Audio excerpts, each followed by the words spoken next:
Okay, so my friend Nicole requested this video. So Nicole, this one's for you. Whole video just for you, girl. So basically, I'm just gonna go through what I read this year, what I'm currently reading, and what I want to read this year.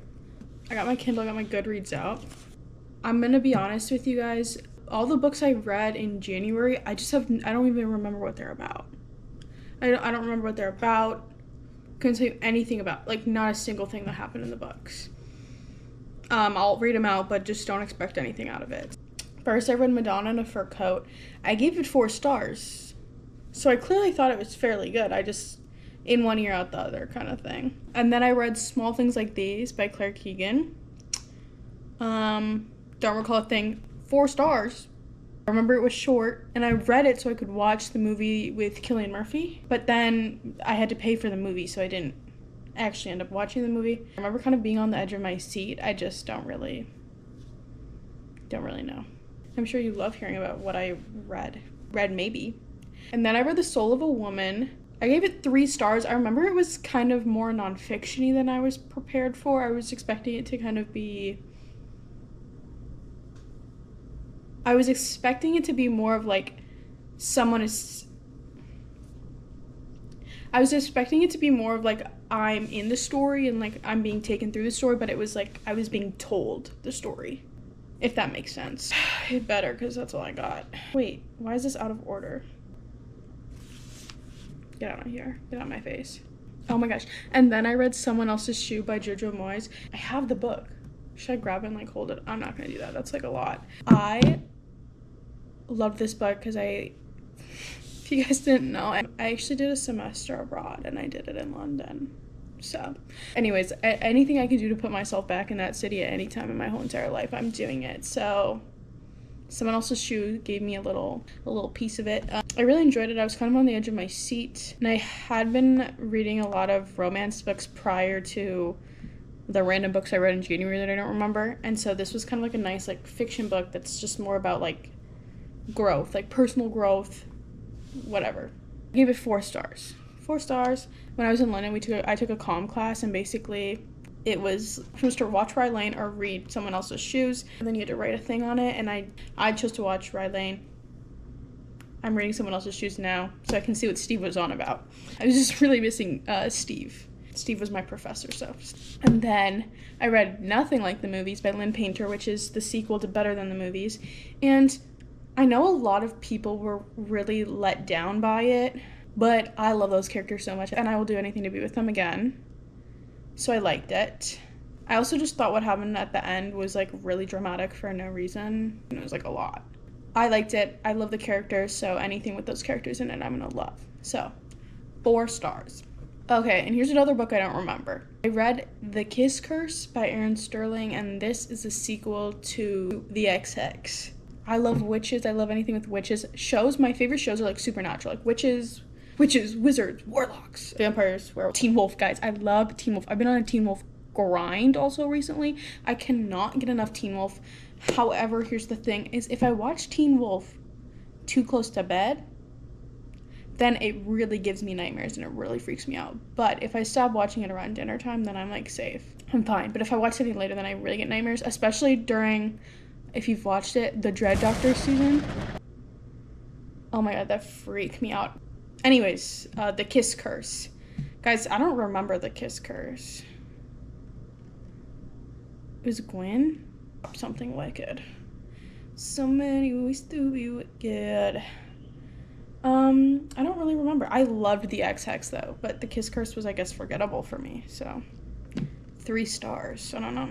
Oh my gosh. And then I read Sunrise on the Reaping. I love The Hunger Games. I gave it 4 stars because here's the thing.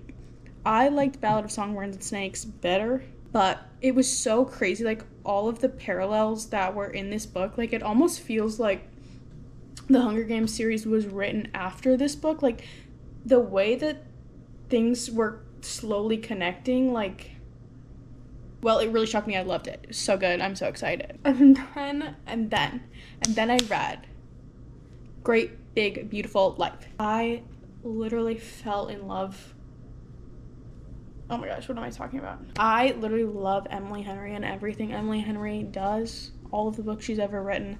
I love her. And this book was no exception.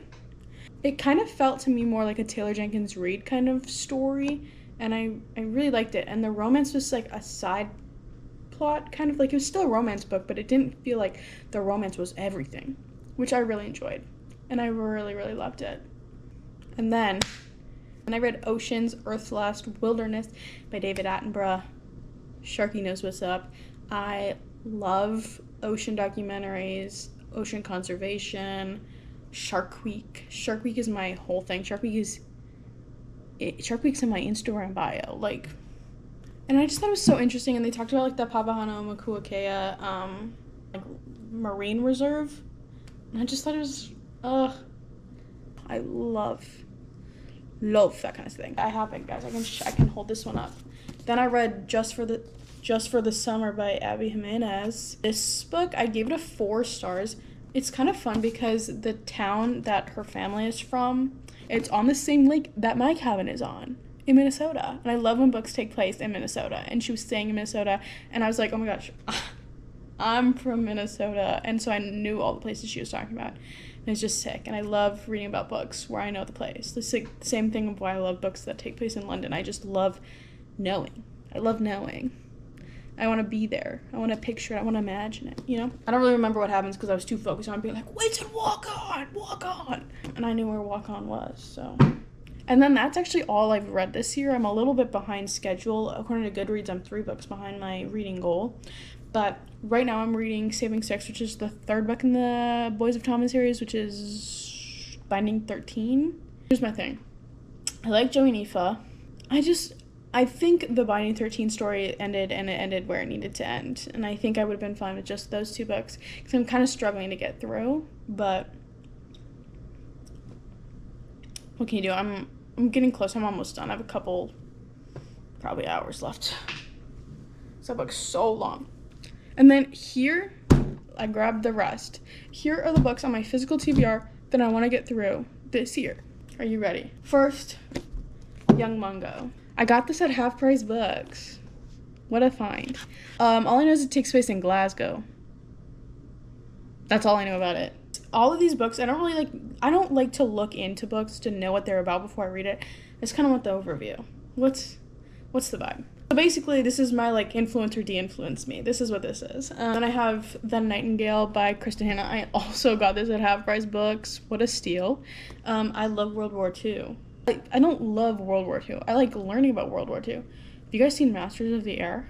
We talk about World War II. Anyways, I have The Nightingale. Really, really want to get through that. Really want to get to that. I'm thinking maybe, like, October, November-ish. And then I have the entire Magnolia Park series. It takes place in London, guys. You're just the Gossip Girl, but instead of New York, it's London. It's that kind of vibe. So, count me in. I'm there. Also on the thing, it says Kensington and Chelsea. And guys, if you look up here. Kensington and Chelsea.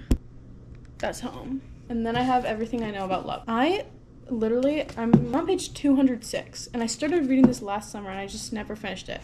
I ended up unexpectedly moving, and I had 2 weeks to move, and then I lost it for a while, and then I was reading other books, and I just never finished it. So I really want to finish it. Maybe I'll do that this week. Anyways, it takes place in London. Again, count me in. And then I have Talking at Night. Look at how cute. The spoons light up. They don't light up. They reflect. I don't know. I heard that if you liked One Day, Love Rosie, that kind of thing, you'll like this. And Love Rosie is my favorite movie, and I loved One Day. So, hoping to get through this. Not get through it, get to it. Okay, I'm being like mean towards myself. Okay, and then this one, I know you're gonna say, but you literally just said you love Emily Henry. I don't like buying Emily Henry books in hardcover. So I haven't gotten to Funny Story yet. But I hear a lot of people, this is their favorite by her. And so I'm really hoping it's my favorite because I just love her. But yeah. Anyways, if anyone's wondering what my favorite Emily Henry book is, it is Book Lovers. So yeah. Anyways, that's all I really got. If you want more book videos, let me know. This was kind of fun. I kind of liked sitting down and talking. This was like actually, I thought it was If you want more book videos, let me know. Especially if I'm trying to get through my TBR and I want to like read a bunch, it might be fun to do like challenges. But I don't know if I want this to be like a book thing or if I just want to like vlog. It's been kind of hard for me to read because I have kind of a short attention span right now. But yeah, we'll see. Anyways, love you, bye.